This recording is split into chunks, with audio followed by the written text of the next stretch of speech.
Summation of 5 consecutive numbers is found out to be 335.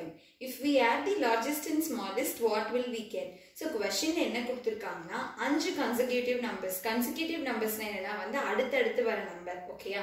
அந்த நம்பரை வந்து அத மாதிரி 5 நம்பரை ஆட் பண்ணனா நமக்கு வந்து என்ன வரும்னா 335 வரும் அப்படினு சொல்லிருக்காங்க. and நம்மள என்ன கேக்குறாங்கன்னா அப்படி அந்த 5 நம்பர்ல smallest and largest number add பண்ணா நமக்கு என்ன வேல்யூ வரும் அப்படினு சொல்லி கேட்டிருக்காங்க.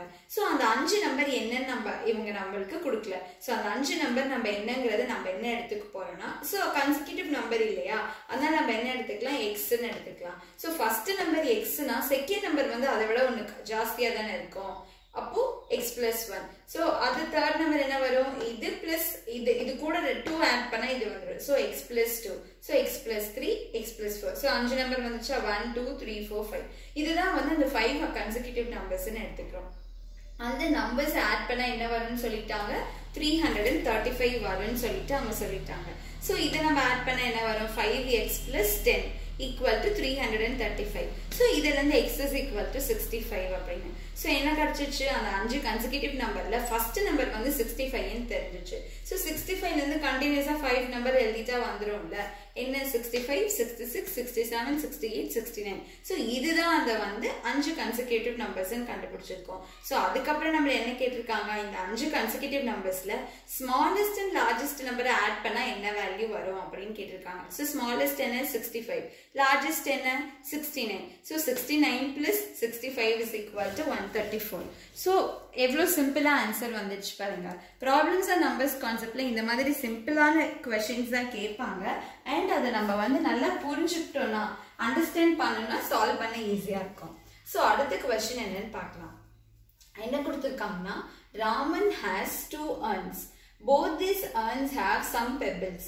If 20 pebbles from urn B are shifted to urn A, the number of pebbles in each urn become interchanged. But if 10 pebbles from urn A are put into urn B, then the number of pebbles in B are twice the number in A. So how many pebbles do A and B have respectively? So இந்த क्वेश्चनல என்ன கொடுத்திருக்காங்க question தான் பார்க்க பெருசா இருக்கு. So இது solve பண்றதுக்கு ரொம்ப ஈஸி. என்ன சொல்லிருக்காங்கன்னா A and B ன்னு சொல்லி ரெண்டு earns இருக்கு அப்படினு சொல்றாங்க. அதுல எவ்வளவு பெபிள்ஸ் இருக்கு ரெண்டுத்துலயும் வந்து கொஞ்சம் பெபிள்ஸ் இருக்கு அப்படினு சொல்றாங்க. அதுக்கு அப்புறம் என்ன சொல்லிருக்காங்கன்னா 20 pebbles from B earn B are shifted to earn A. So B earnல இருக்கிற பெபிள்ஸ்ல இருந்து 20 பெபிள்ஸ் வந்து நம்ம வந்து எதுக்கு ஷிஃப்ட் பண்றோம்னா B க்கு ஷிஃப்ட் பண்ணிடுறோம். சோ இப்போ என்ன சொல்றாங்கன்னா வந்து ஷிஃப்ட் பண்ணதுக்கு அப்புறம் ரெண்டு பெபிள்ஸ்லயும் வந்து ரெண்டு earnsலயும் வந்து பெபிள்ஸ் வந்து இன்டர்சேஞ்ச் ஆயிடுச்சு அப்படினு சொல்றாங்க. சோ இன்டர்சேஞ்ச் ஆச்சுனா என்ன ஆகும் இதுல இருந்து 20 பெபிள்ஸ் போன மாதிரி இது அப்படி வரும் இல்லையா. சோ அப்ப A இன்டர்சேஞ்ச் பண்றா A வை B வை இன்டர்சேஞ்ச் பண்ணிட்டோம்னா என்ன வரும்னா இப்போ நம்ம என்ன B ல இருந்து தான A க்கு வந்து 20 பெபிள்ஸ் கொடுத்தோம். இப்போ என்ன ஆகும் இதுல இருந்து தான் இது போன மாதிரி இருக்கு. So B minus 20 is equal to A அப்படினு சொல்லி எடுத்துக்கிறோம். அடுத்து என்ன கொடுத்திருக்காங்கன்னா 10 pebbles B minus 20 equal to A, B minus A equal to 20 அப்படின்னு first equation ஃபார்ம் பண்ணிக்கிறோம். அடுத்த பார்ட்ல என்ன கொடுத்திருக்காங்கன்னு பார்க்கலாம். If 10 pebbles from urn A are put into urn B. So urn A ல இருந்து 10 pebbles வந்து urn B க்கு போடுறோம். அப்போ pebbles in B வந்து எப்படி இருக்குன்னா twice the number in A அப்படினு கொடுத்திருக்காங்க. சோ A ல இருந்து 20 pebbles B க்கு போடுறோமா அப்ப என்ன வரும் A minus 20 இங்கே போடுறதால B க்கு என்ன ஆகும் 10 வந்து ஜாஸ்தியா ஆட் ஆகும். சோ B plus 10 இப்படி பண்றப்ப என்ன சொல்லிருக்காங்கன்னா B வந்து எப்படி இருக்கும்னா A வை விட twice times ஜாஸ்தியா இருக்குன்னு சொல்றாங்க.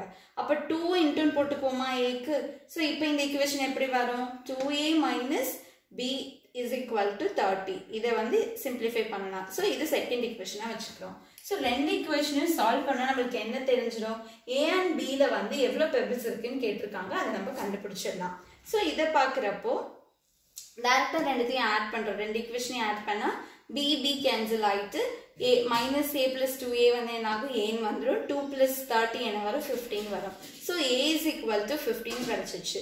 சோ A வேல்யூ 50 எடுத்துட்டு போய் ஏதாவது ஒரு ஈக்குவேஷன்ல போட்டோம்னா B வேல்யூ என்னன்னு தெரிஞ்சிடும். சோ A and B ல எவ்வளவு இருக்குன்னா 50 and 70 respectively.